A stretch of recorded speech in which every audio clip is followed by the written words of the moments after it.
नमस्कार, मैं मेघा हिंदुस्तानी स्वागत करती हूँ आपका माटी के लाल पर। 25 करोड़ का घोटाला, जी हाँ, उत्तर प्रदेश के अयोध्या में से ये खबर निकल कर आ रही है कि 25 करोड़ रुपए का घोटाला हुआ है। और ये घोटाले के बारे में समाजवादी पार्टी ने आवाज उठाई है। समाजवादी पार्टी ने ये ध्यान केंद्रित किया है कि सचमुच जमीन से जुड़े हुए विवाद पर जो लंबे अरसे से, चाहे वो कांग्रेस ही हो, यानी कांग्रेस एक साल से कह रही है कि अयोध्या में जमीन से जुड़े मामले पर कुछ ना कुछ भ्रष्टाचार तो हुआ है। सीएजी की खुद की रिपोर्ट ये कहती है कि अयोध्या में जमीन से जुड़े जो विवाद चल रहे हैं, सचमुच उस पर भ्रष्टाचार हुआ है। तो अब अयोध्या के जमीन पर किस तरीके के भ्रष्टाचार के खबर निकल कर आ रहे हैं, आपको बताते हैं सिलसिलेवार तरीके से। और साथ ही आपको बताएंगे कि कैसे 9 कंपनियों ने फर्जी दस्तावेज के माध्यम से टेंडर पास करवाने का काम किया है। जी हाँ, और केवल फर्जी दस्तावेज ही नहीं, खुद कंपनी के लोग मौजूद भी नहीं थे और अपने आप जो है कंप्यूटर का इस्तेमाल करके कर्मचारी टेंडर पर टेंडर लगाए चल रहे हैं। और दूसरी तरफ 25 करोड़ का घोटाला हो गया है। लेकिन अब एक बात तो साफ है कि इस भ्रष्टाचार में सीबीआई ने कड़ा रुख अपनाया है। सीबीआई ने सख्ती के साथ छापेमारी शुरू कर दी है। तो पूरा विवाद किस तरीके से जुड़ा है और कैसे ये संज्ञान में लाया गया, आपको पूरी सिलसिलेवार तरीके से बताते हैं। पत्रिका की खबर से वीडियो की शुरुआत करते हैं। लिखा है, अयोध्या में 25 करोड़ के घोटाले को लेकर अयोध्या कैंटोनमेंट बोर्ड के हेडक्वार्टर पर सीबीआई की रेड। सपा नेता ने लगाया आरोप। क्या आरोप लगाया है और ये क्या कारण है, सब बताएंगे आपको। पहले आरोप से शुरुआत करते हैं। सपा नेता ने लगाया था करोड़ों की हेरा फेरी का आरोप। समाजवादी पार्टी के नेता पवन पांडे ने बीते दिनों एक प्रेस कॉन्फ्रेंस पर 25 करोड़ रुपए की हेरा फेरी करने का आरोप लगाया है। यह आरोप टेंडर ओपन और टेंडर डालने को लेकर था।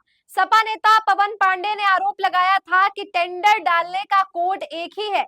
इस प्रेस वार्ता के बाद विपक्ष के कई लोग शासन प्रशासन पर हमलावर हुए थे। सपा नेता पवन पांडे ने जिस वक्त ये आरोप लगाए थे, उस वक्त उनके साथ फैजाबाद के सांसद अवधेश प्रसाद भी मौजूद थे। पवन पांडे ने कहा था कि अयोध्या की जनता के साथ ठगी हो रही है। तो ये ठगी जो आरोप लगाए गए थे, अब वो सच साबित हुए नजर आ रहे हैं, क्योंकि अब सीबीआई की रेड भी शुरू हो चली है। तो क्या क्या कारण है जिसकी वजह से सीबीआई ने छापेमारी शुरू कर देती की है, वो आपको बताइए। खबर देखिए, 25 करोड़ के टेंडरों को जारी करने के लिए गड़बड़ियां हुई है। वही छावनी में नियुक्तियों में भी गड़बड़ियां हुई है। यानी 25 करोड़ के टेंडर को जारी करने में गड़बड़ियां हुई है, ये नंबर 1 है। और नंबर दूसरा है, छावनी में नियुक्ति में गड़बड़ियां हुई है। दो बताई जा रही है, दो गड़बड़ियां जहां पर बताई जा रही है, जिसकी वजह से इसने सीबीआई ने छापेमारी शुरू कर दी। अब आपको पूरा सिलसिलेवार तरीके से अगर खबर बताएं तो खबर यह है कि अमरजीत निषाद अयोध्या छावनी परिषद के पूर्व सभासद हैं। दिसंबर 2023 को छावनी परिषद के मुख्य अधिशासी अधिकारी के कार्यालय में टेंडर घोटाले की उन्होंने शिकायत की थी। बतौर सबूत उन्होंने टेंडर नंबर और कंप्यूटर के आईपी एड्रेस की डिटेल साझा किया। मतलब कंप्यूटर के आईपी एड्रेस से अब यहाँ पर पूरी की पूरी बात लीक हो चुकी है, भांडा फूट चुका है। जिस तरीके से भारतीय जनता पार्टी के कान बिल्कुल भी, या मैं कहूं कि उनके नाकों के नीचे से इस तरीके की खबर आ रही है कि भाजपा नेता के नाक के नीचे से इस तरीके की घटनाएं हो रही हैं, घोटालाएं हो रही है। या तो भारतीय जनता पार्टी इस घोटाले में खुद शामिल है, और अगर शामिल नहीं है तो उनके नाक के नीचे से इस तरीके के 25 करोड़ तक के फ्रॉड को किस आधार पर, किस कारण अंजाम दिया जाता है और किस तरीके से अंजाम दिया जाता है, इस वक्त की सबसे बड़ी सवाल यहीं पर है।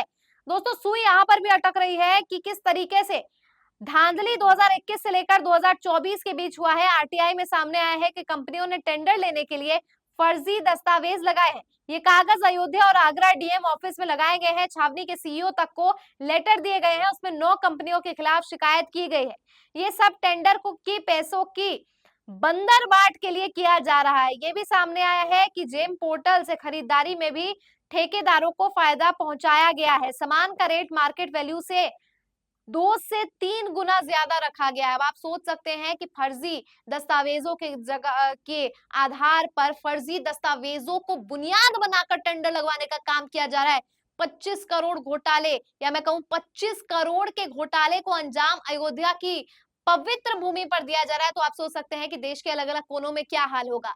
वो अयोध्या जन्मभूमि जहां पर पूरा का पूरा मामला इतने ऐतिहासिक लंबे समय से चला है, वहां पर हिंदुओं के साथ इतनी बड़ी ठगी की गई है, वहां पर आम जनता को मूर्ख बनाकर कंपनियों को किस तरीके से टेंडर दिए गए, वो भी कंटोनमेंट एरिया, रिजर्व्ड एरिया, जिस कंटोनमेंट, जिस छावनी, जिस रिजर्व्ड एरिया में किसी कंपनी को इजाजत नहीं है, और अगर कंपनियों को इजाजत है तो काफी छानबीन के बाद, तो आखिर इन छानबीन, बिना छानबीन के 25 करोड़ तक के घोटाले को किस तरीके से अंजाम दिया गया, और फर्जी दस्तावेज बनाए जा रहे हैं, तो जांच पड़ताल करने वाली कमेटी कहाँ है? कहाँ है वो लोग, कहाँ है वो कंपनी संसाधन जिन्हें ये सौंपा गया है कि आपको ये निष्पक्षता के साथ आपको छानबीन करनी है? और अगर इस चीज को अंजाम दिया गया, क्योंकि अभी सीबीआई की तरफ से कोई भी बात साफ नहीं हुई है, अभी किसी भी खबर पर मोहर नहीं लगी है, लेकिन एक बात स्पष्ट है कि सीबीआई ने रेड जो है वो डालना अभी शुरू कर दिया है। बिल्कुल ठीक सुन रहे हैं आप, दैनिक भास्कर की एक रिपोर्ट से समझिए कि ये मामला कितना पेचीदा है और इस मामले को लेकर क्या बातें कही जा रही है। खबर इस वक्त मैं आपको दिखाऊं, दैनिक भास्कर के लिखा है, अयोध्या में 25 करोड़ का घोटाला, सीबीआई रेड जारी, 9 कंपनियों ने फर्जी कागजों से टेंडर लिए हैं। 45 मिनट में 6 कंपनियों ने टेंडर भर दिया, बताइए। 3 साल में 9 कंपनियों ने फर्जी कागजों के टेंडर लिए हैं और 74 कर्मचारियों को बिना नोटिस ही हटा दिया गया है। खबर थोड़ी पढ़ दूं ताकि आपको समझ जाए कि पूरा मामला है क्या। अयोध्या के कंटोनमेंट बोर्ड में 25 करोड़ के घोटाले को लेकर सीबीआई रेड जारी है। 2 गाड़ियों से कंटोनमेंट बोर्ड के दफ्तर पहुंचे सीबीआई दफ्तर, और अफसर दस्तावेज खंगाल रहे हैं। उन्हें क्या गड़बड़ियां मिली है, ये अभी खुलकर नहीं कहा गया है, मगर सीबीआई के अफसरों ने बंद कमरे में कर्मचारियों से पूछताछ की है। दरअसल सपा के पूर्व मंत्री तेज नारायण पांडे ने 17 अगस्त 2024 को पूरा मामला खोला है। उन्होंने कहा है कि कैंटोनमेंट बोर्ड में नियुक्ति और टेंडर को लेकर बड़ा घोटाला हुआ है। 3 साल में 9 कंपनियों ने टेंडर हासिल करने के लिए डीएम अयोध्या और आगरा के दफ्तर में फर्जी दस्तावेज लगाए हैं। मनमानी तरीके से कर्मचारियों को रखने के लिए 74 कर्मचारियों को निकाल दिया गया है, उन्हें नोटिस भी नहीं दिया गया है। करीब 25 करोड़ के टेंडर में गड़बड़ी हुई है। मामले में तेज नारायण पांडे ने बातचीत की गई है। उन्होंने कहा है कि छावनी बोर्ड में पूर्व सीईओ यशपाल सिंह ने अपने करीबी ठेकेदारों को टेंडर दिए हैं। टेंडर जारी करने के लिए विभाग के जिन कंप्यूटर का इस्तेमाल हुआ है, उन्हीं कंप्यूटर से ठेकेदारों को भी टेंडर भरे गए हैं, उन्हें वो टेंडर मिल भी गए। यह सब कैसे हो सकता है? बतौर सबूत उन्होंने कंप्यूटर के आईपी एड्रेस और टेंडर के नंबर भी जारी किए हैं। अमरजीत निषाद अयोध्या छावनी परिषद के पूर्व सभासद, और इससे जुड़ी बाकी जो भी अपडेट्स है मैंने आपको बता दी है।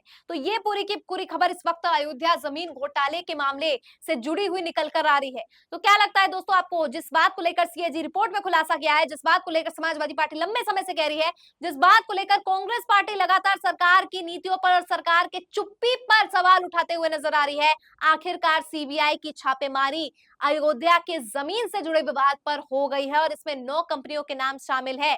अब ये 9 कंपनी कौन है ये आगे खुलासा किया जाएगा, लेकिन एक बात तो निश्चित तौर पर है कि टेंडर फर्जी तरीके से जो है भरे गए हैं और इसको लेकर भ्रष्टाचार तो हुआ ही है। क्या लगता है आपको दोस्तों, भारतीय जनता पार्टी के नाक के नीचे से इस तरीके की घटनाओं को अंजाम दिया जा रहा है और सरकार चुप्पी साधे हुए है? जिस तरीके से सेबी प्रमुख माधवीपुरी बुच के मामले पर चुप्पी साधे हुए सरकार, उसी तरीके से अयोध्या जमीन पर भी ये चुप्पी क्या दिखा रही है, क्या संदेश दे रही है? क्या लगता है आपको? कमेंट सेक्शन के जरिए जरूर बताइए। फिलहाल मुझे दीजिए इजाजत और देखते रहिए माटी के लाल। धन्यवाद।